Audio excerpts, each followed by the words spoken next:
네, 새로운 한 주 저희가 또 힘있게 이렇게 시작할 수 있음에 또 하나님께 감사를 드립니다. 오늘 함께 살펴볼 말씀은 시편 10편에 있는 말씀입니다.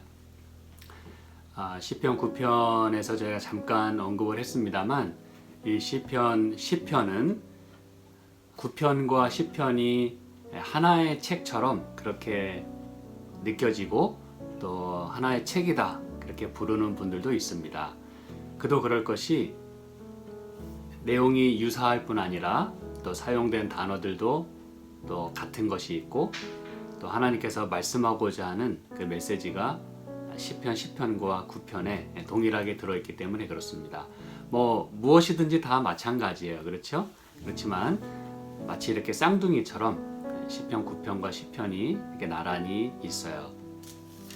시편 10편에 있는 말씀을 저희가 다 같이 읽고 또 말씀을 나누도록 하겠습니다. 여호와여 어찌하여 멀리 서시며 어찌하여 환난 때에 숨으시나이까. 악한 자가 교만하여 가련한 자를 심히 군박하오니 저희로 자기의 베푼 꾀에 빠지게 하소서. 악인은 그 마음의 소욕을 자랑하며 탐리하는 자는 여호와를 배반하여 멸시하나이다. 악인은 그 교만한 얼굴로 말하기를 여호와께서 이를 감찰지 아니하신다 하며 그 모든 사상에 하나님이 없다 하나이다. 저의 길은 언제든지 견고하고 주의 심판은 높아서 저의 알력이 미치지 못하오며 저는 그 모든 대적을 멸시하며 그 마음에 이르기를 나는 요동치 아니하며 대대로 환난을 당치 아니하리라 하나이다. 그 입에는 저주와 괴휼과 포악이 충만하며 혀 밑에는 잔해와 죄악이 있나이다. 저가 향촌 유벽한 곳에 앉으며 그 은밀한 곳에서 무죄한 자를 죽이며 그 눈은 외로운 자를 엿보나이다. 사자가 그 굴혈에 엎드림같이 저가 은밀한 곳에 엎드려 가련한 자를 잡으려고 기다리며 자기 그물을 끌어 가련한 자를 잡나이다. 저가 구풀이 엎드리니 그 강포로 인하여 의로운 자가 넘어지나이다. 저의 마음에 이르기를 하나님이 잊으셨고 그 얼굴을 가리우셨으니 영원히 보지 아니하시리라 하나이다. 여호와여 일어나옵소서. 하나님이여 손을 드옵소서. 가난한 자를 잊지 마옵소서. 어찌하여 악인이 하나님을 멸시하여 그 마음에 이르기를 주는 감찰치 아니하리라 하나이까. 주께서는 보셨나이다. 잔해와 원한을 감찰하시고 주의 손으로 갚으려 하시오니 외로운 자가 주를 의지하나이다. 주는 벌써부터 고아를 도우시는 자니이다. 악인의 발을 꺾으소서. 악한 자의 악을 엎기까지 찾으소서. 여호와께서는 영원 무궁토록 왕이시니 열방이 주의 땅에서 멸망하였나이다. 여호와여 주는 겸손한 자의 소원을 들으셨으니 저희 마음을 예비하시며 귀를 기울여 들으시고 고아와 압박당하는 자를 위하여 심판하사 세상에 속한 자로 다시는 위협치 못하게 하시리이다. 아멘. 여러분이 시편 10편을 이렇게 읽으시면서 어떠한 마음이 드십니까? 우리는 흔히 우리 자신에게 누군가 묻는다면 당신은 압박을 당하는 사람입니까? 아니면 압박을 행하는 사람입니까? 만약 이렇게 묻는다면 아마도 대부분은 저는 압박을 당하는 사람입니다 쪽으로 그렇게 이야기를 하실 것입니다. 물론 우리는 세상의 압박을 모두가 다 받고 살아갑니다. 또 악한 원수 마귀의 그런 모든 괴휼과 여기 쓰인 그런 단어들처럼 그런 악한 꾀들 그리고 압박에 우리는 늘 시달리며 삽니다.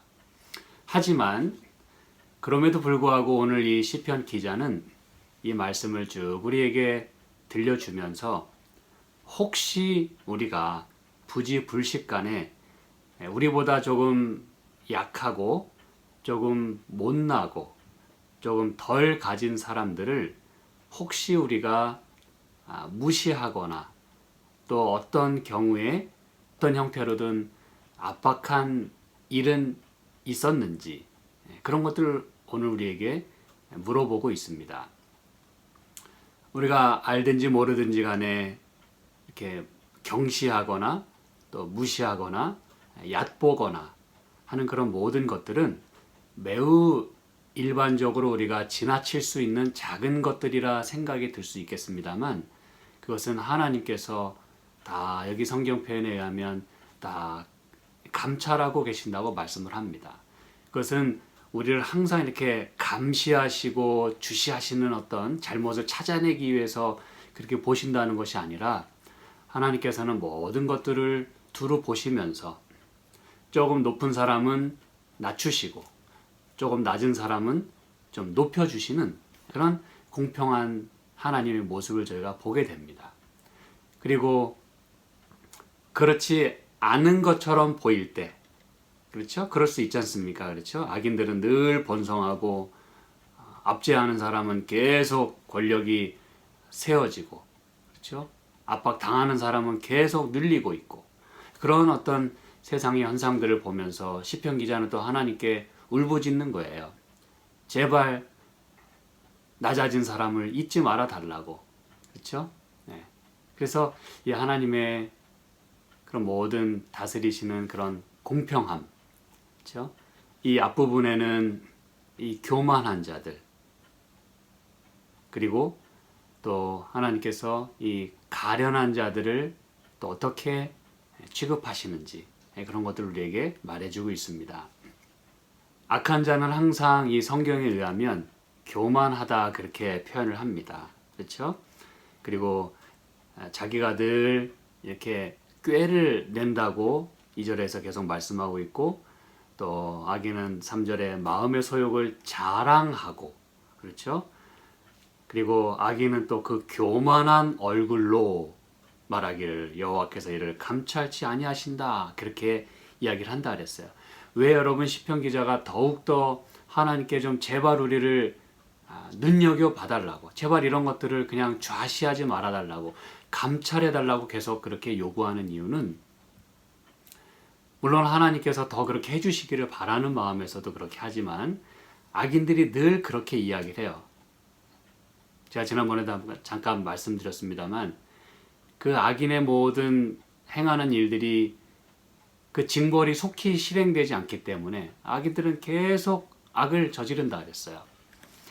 그래서 마치 하나님이 아무것도 안 하고 계신 양 그렇게 보이고 느껴질 수 있다는 것이에요. 그 의인들은 그렇기 때문에 하나님께 더 울부짖는 것이고 악인들은 그렇기 때문에 더 껄껄껄 웃는 거예요. 봐라 하나님이 아무것도 안 하시지 않냐. 하나님은 이런 거 그냥 뭐 어떻게 못 해주셔. 이렇게 얘기하는 것이죠.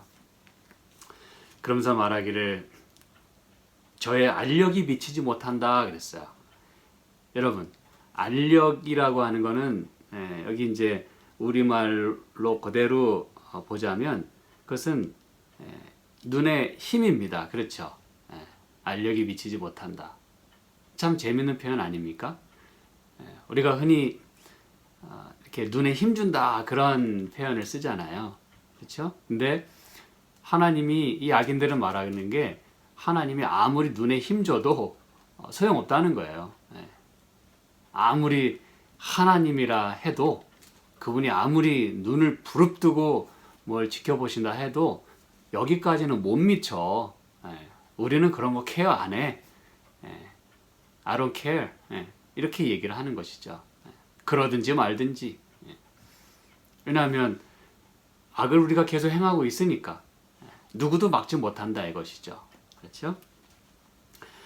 그렇기 때문에 그 입에는 7절에 저주와 괴휼과 포악이 충만하고 혀 밑에는 잔해와 죄악이 있고 그러니까 점점 더 악을 행하는 거예요. 8절에 무지한 자를 죽이고 외로운 자를 이렇게 엿보는 그렇죠? 그러면서 사자가 이렇게 삼킬 거를 찾으려고 움츠리고 있듯이 가련한 자를 잡으려고 기다리며 여러분 이게 참 이 세상의 모습인 것 같아요.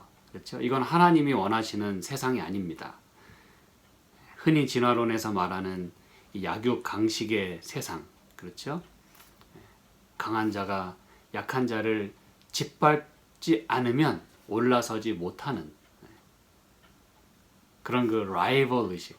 그런데 그 라이벌이라는 것도 비슷해야 라이벌이지, 이 사자가 말이죠. 그 가련한 것들, 그 아주 약한 동물들을 이렇게 잡아먹기 위하여 기다리고 있는, 웅크리고 있는, 이렇게 도사리고 있는 그런 것들은 너무나 일반적이기 때문에 그게 당연하다고 생각하실지 모르겠지만 그건 원래 당연한 게 아닙니다, 여러분. 악인들은 그렇게 가련한 자를, 또 외로운 자를, 그리고 약한 자를, 가난한 자를, 못한 자를 그렇게 항상 삼킨다 그랬어요. 원래 여러분, 가진 자가 더 욕심을 내고 또 더 교만하다는 우리가 잘 압니다. 그렇죠? 어느 정도 가졌으면은 그만 갖든지 나눠주든지 해야 되는데 그 욕심은 끝이 없는 것이죠. 그래서 그들의 강포로 인해서 외로운 자가 넘어진다 그랬어요. 그래서 여러분, 여기 사용된 모든 이 어떤 그 표현들을 보면 가난한 자, 또 외로운 자, 또 가련한 자, 압박당하는 자, 이 표현들이 이렇게 다 다르게 사용됐잖아요. 근데 참 재밌는 것은 이런 모든 표현들이 다 하나의 동사에서 사용된다는 것입니다. 그 하나의 동사가 그런 여러 의미들을 가지고 있다는 거예요. 근데 여러분, 한 가지 제가 더 말씀드릴 것은, 어저께 저희가 안식일 예배 때 온유한 자에 대해서 살펴보지 않았습니까? 그런데 놀라지 마시기 바랍니다. 그 온유한 자를 이야기할 때도 이 단어가 사용이 됐어요. 원문으로 아나우라고 하는 단어인데, 그러고 보니까 여러분, 이게 이 성경이 말하는 이 사상, 이 모든 게 참 넓어지는 거예요. 모든 것들이. 그렇죠? 이 가난한 자, 압박당하는 자, 외로운 자, 가련한 자, 그들이 바로 온유한 자고 겸손한 자라고 이야기를 하는 것입니다. 그렇다면 이게 무슨 얘기냐? 악인들은 끊임없이 이러한 자들을 압박하고 누르지만 하나님이 이것을 계속 가만히 보고 있지는 않으신다는 겁니다, 여러분. 그도 그럴 것이, 하나님은 가난한 자가 복이 있다 그러셨어요. 그렇죠? 그리고 또 애통하는 자는 복이 있고 위로를 얻을 것이라 그랬어요. 온유한 자는 복이 있고 그들이 진정으로 궁극적으로 땅을 차지할 것이다 그랬어요. 악인들은 이 땅에서는 충만하고 이 땅에서는 풍성하고 이 땅에서 모든 걸 다 가질 수 있어요. 그 힘으로, 자기 힘으로. 그렇지만 그게 끝입니다. 이 땅에서 가질 수 있는 그것이 그들의 끝이에요. 하지만 온유한 자, 겸손한 자, 가난한 자, 외로운 자, 가련한 자, 압박당하는 자, 그들은 최종적인 상급을 기대할 수 있는 사람들인 것입니다. 그리고 하나님께서는 그들을 꼭 붙드신다고 성경에서 이제 시편 10편에서도 이 후반부에 계속해서 이제 말하는 것입니다, 여러분. 그래서 여기 기자는 이렇게 하나님께 울부짖습니다. 여호와여 일어나옵소서. 하나님이여 드시옵소서. 손을 드시옵소서. 가난한 자를 잊지 마옵소서. 저들이 주는 감찰치 아니한다 그랬는데 주여 좀 감찰해 주십시오. 14절 주께서는 보셨나이다. 다 보셨지 않습니까? 감찰하시고 주의 손으로 갚으려 하시오니 외로운 자가 주를 의지하나이다. 그렇죠? 주는 벌써부터 고아를 도우시는 자니이다. 여기 이제 가난한 자에 더불어서 고아까지 등장하고 있어요. 여러분, 이 고아와 과부 그리고 가난한 자, 압박당하는 자는 하나님의 보호 대상입니다, 여러분. 예, 다 하나님께서 사랑하시고 품으시고 항상 안으시는 그러한 자들이에요. 이 땅에서는 외롭게 보일 수 있겠어요. 사람들이 이렇게 깔볼 수 있겠어요. 때로는. 네. 그게 현실이지 않습니까? 그게 세상이지 않습니까? 가진 게 없다고 사람들이 무시해요.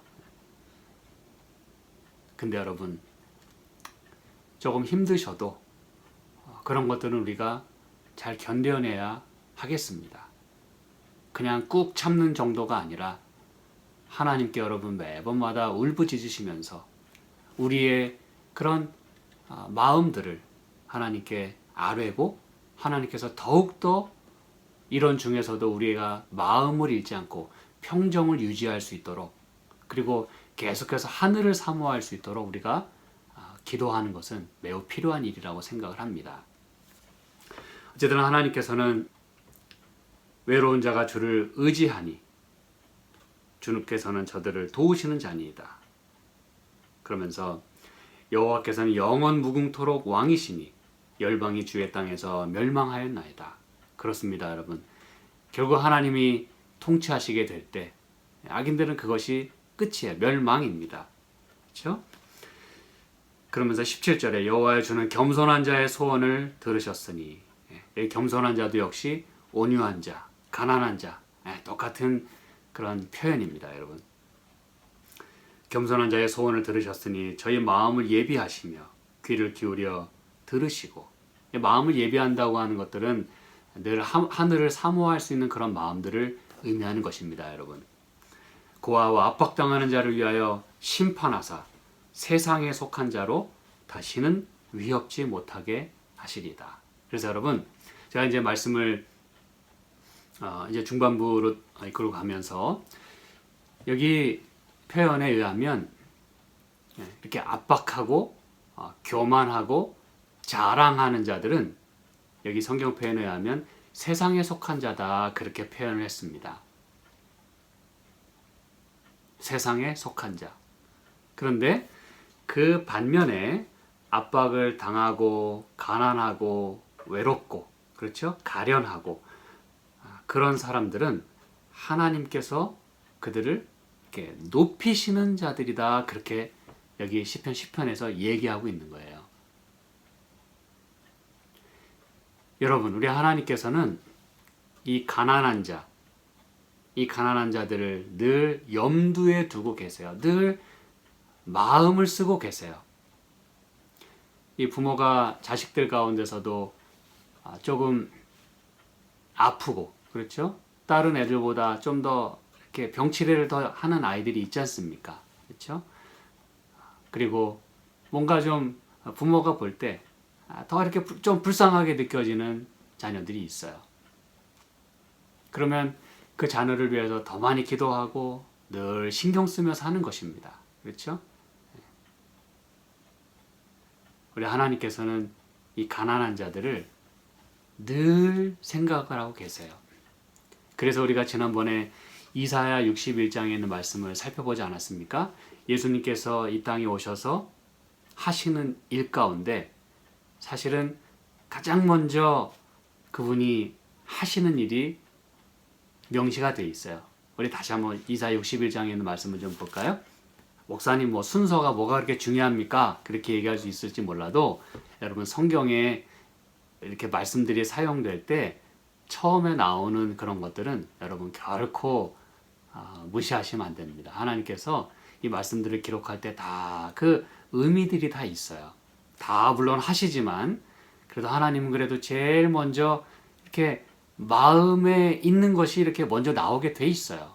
그 사용하는 그 표현의 순서들을 봐도.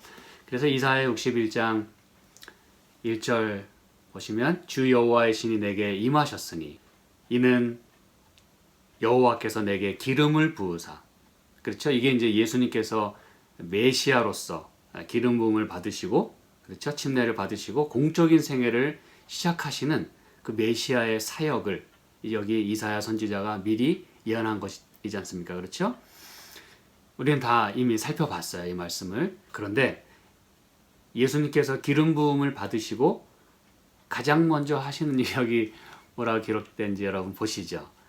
가난한 자에게 아름다운 소식을 전하게 하려 하심이라 그랬어요, 여러분. 여러분 이건 보통 이야기가 아닙니다. 예수님이 가장 마음에 이렇게 쓰이는, 늘 concern하고 케어하는 그 대상은 바로 가난한 자입니다. 그리고 애통하는 자, 또 온유한 자, 겸손한 자. 그게 다 성경이 처음부터 끝까지를 다 그걸 얘기하고 있어요. 그래서 여러분 누가는요, 제가 이제 이 팔복을 뭐 할 때 누가에 있는 말씀도 같이 살펴보고 있는데, 이 마태는 심령이 가난한 자를 이야기하고 있습니다만 누가는 가난한 자는 복이 있나니 그냥 그렇게 이야기했어요. 그 누가는 주로 그의 그 글을 누가복음과 사도행전을 누가가 기록했는데, 주로 누가의 그 관심사는 누구였냐 하면 외로운 자들이었어요. 조금 이렇게 소외된 자들, 흔히 우리가 표현하기를 marginalized, 이렇게 여백으로 몰린, 여러분 여백은 여백일 뿐이에요. 핵심 컨텐츠가 아닙니다.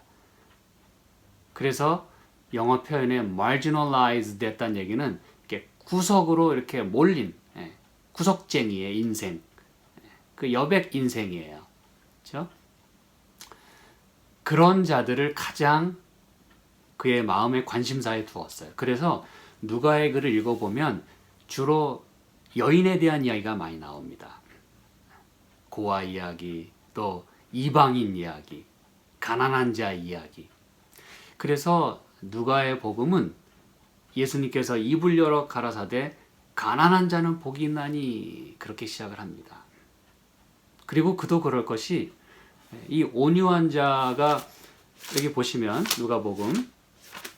누가복음 6장에 보시면 20절에 가난한 자는 복이 있나니 하나님의 나라가 저희 것이며 줄인 자는 복이 있나니 이제 우는 자는 복이 있나니. 그래서 여기 보면 온유한 자가 복이 있다는 말이 따로 없어요. 그럼 여러분 이제 그 왜 그런지 이해하시겠죠. 가난하다는 말과 온유하다는 말이 똑같기 때문에 그래요. 그래서 누가는 그냥 가난한 자가 복이 있다. 가련한 자, 압박당하는 자, 외로운 자. 그걸 얘기하고 있는 거예요.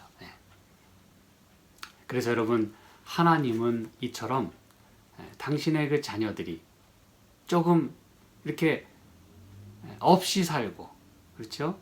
좀 눌리고 살고, 좀 멸시를 당하고, 그런 당신의 자녀들에 대한 이 마음이 너무너무 쓰이는 거예요. 늘.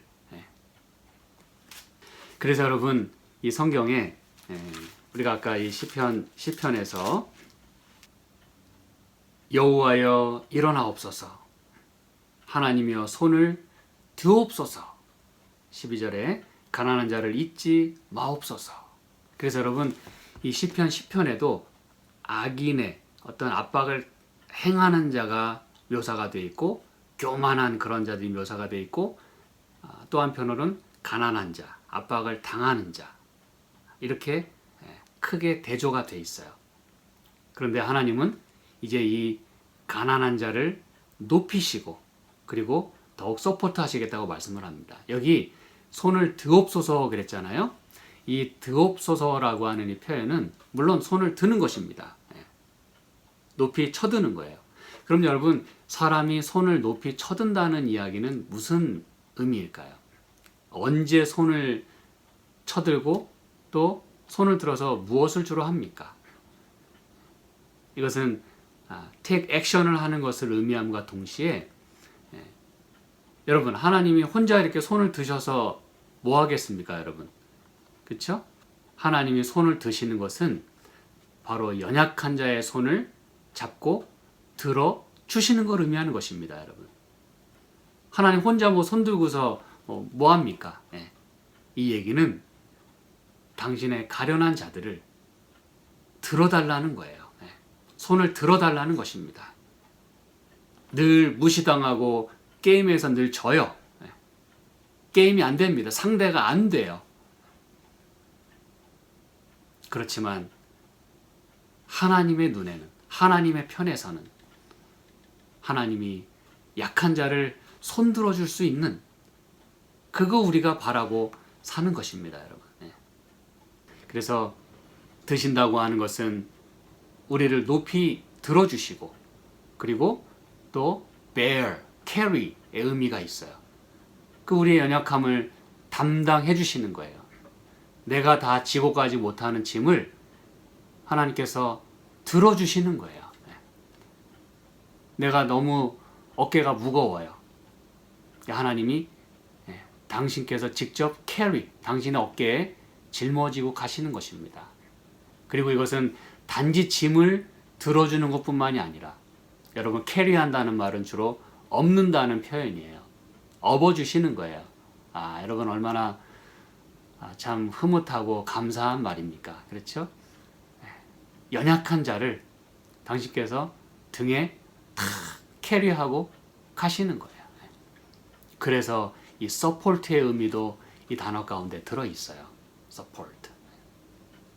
자, 제가 오늘 이제 말씀을 이렇게 한번 정리해 봅니다. 여러분, 여기 시편 10편에 악인들은요, 4절에 보면 교만한 얼굴로 말하기를 하나님께서 이를 돌보지 않으신다, 그렇게 이야기한다고 하면서 그 모든 사상에 하나님이 없다고 이야기한다 그랬어요. 이게 이제 교만한 자, 악인과 그리고 가난한 자, 하나님을 찾는 자의 분명한 차이를 여기 보여주고 있어요. 이 악인들은 교만하다 그랬어요. 가진 게 있고 하나님이 필요가 없어요. 그래서 그의 사상에 in all his thoughts, 그의 모든 생각들에 there's no God, 하나님이 없다. 근데 여러분, 이 똑같은 표현을 이 NIV 성경에는, 물론 뭐 다른 성경에도 이렇게 똑같은 표현이 있습니다만, in all his thoughts there is no room for God, 이렇게 돼 있어요. 하나님을 위한 뭐가 없다고요? There's no room, 하나님을 위한 방이 없대요. 이게 교만한 자의 특성입니다, 여러분. 내가 하나님 말고도 채울 게 너무나 많기 때문에, 그렇죠? 우리가 시편 9편에도 살펴보지 않았습니까? 악인들은 하나님을 잊어버리고 살아요. 그도 그럴 것이 하나님 말고도 볼 게 너무나 많거든요. 신경 쓸 게 너무나 많고 채울 게 너무나 많아요. 하나님 말고 신경 쓸 게 너무나 많아요. 근데 그와 같은 형태를 시편 10편에서는 하나님을 위한 방이 없다 그랬어요. 그분이 내 생각에 들어올 겨를도 없고 방도 없어요. No room. 근데 여러분, 이게 누가복음 2장에 의하면 이제 똑같은 누가가 이런 것들을 보면서 어떤 표현들이 나오냐 하면, 이 요셉과 마리아가 베들레헴으로 갔습니다. 그런데 만삭인 상황에서 이제 호적하기 위해서 이 베들레헴에 내려갔지만 거기에 뭐가 없었다 그랬어요? 제가 찾지는 않겠습니다만 거기에 그들이 유숙할 사관이 없었다 그랬어요. 오늘날로 말하면 호텔이 없었다. 그런데 누가는 어떤 표현을 쓰고 있냐면 There was no room for Jesus. 들으셨습니까, 여러분? There was no room for Jesus. 여관, 이 사관 문을 다 두드렸지만 죄송합니다, 당신들을 위한 방이 없네요. 이게 여러분 말이 됩니까? 요한은 그렇게 표현하고 있죠. 빛이 이 세상에 왔으되 어두움이 깨닫지 못했다 그랬어요. 이게 어찌 가능한 일입니까, 여러분? 구원자로 오신 예수님을 위한 방은 정작 없었어요. 여러분, 악인들은, 교만한 자들은, 하나님을 잊어버리고 사는 사람들은, 하나님의 알력이 나에게 미치지 못한다라고 생각하며 사는 사람들은 내 삶에, 내 마음에 하나님을 위한 자리가 없어요. 하나님이 거하실 룸이 없어요. 그렇기 때문에 여러분, 하나님이 그들을 위해서 하실 수 있는 게 아무것도 없는 것입니다. 그런데 가난한 자들은 그에 비해서 오픈되어 있어요. 무엇이든지 필요해요. 또 애통하는 자들은 말씀드렸다시피 마음이 딱딱하지 않아요. 그렇죠? 성령의 음성을 들을 때 마음을 오픈하고 부드러운 마음을 가지고, 그리고 온유한 자들, 그런 힘든 가운데서 늘 하나님을 붙드는 그런 사람들을 하나님께서 높이 손을 들어주시고, 네가 이겼어, 너 힘들지, 내가 업고 가줄게, 너 짐 이리 줘, 내가 들어줄게. 여러분, 이게 바로 성경이 말하는 하나님이 그들의 삶의 주인이 되시느냐, 아니면 하나님을 위한 방도 없이 바쁘게 교만하게 살아가느냐, 그 차이를 분명히 우리에게 보여주고 있는 것입니다. 야고보서 4장에 보면 이런 말씀이 있어요. 야고보서 4장 6절에 보면 더욱 큰 애를 주신다고 말씀하면서, 그러므로 일렀을 때 하나님이 교만한 자를 물리치시고 겸손한 자에게 은혜를 주신다 하였느니라.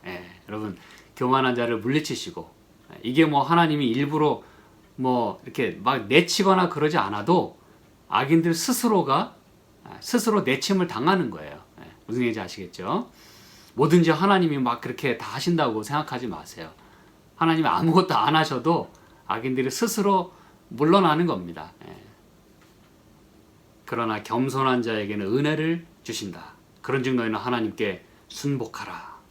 8절에 하나님을 가까이 하라.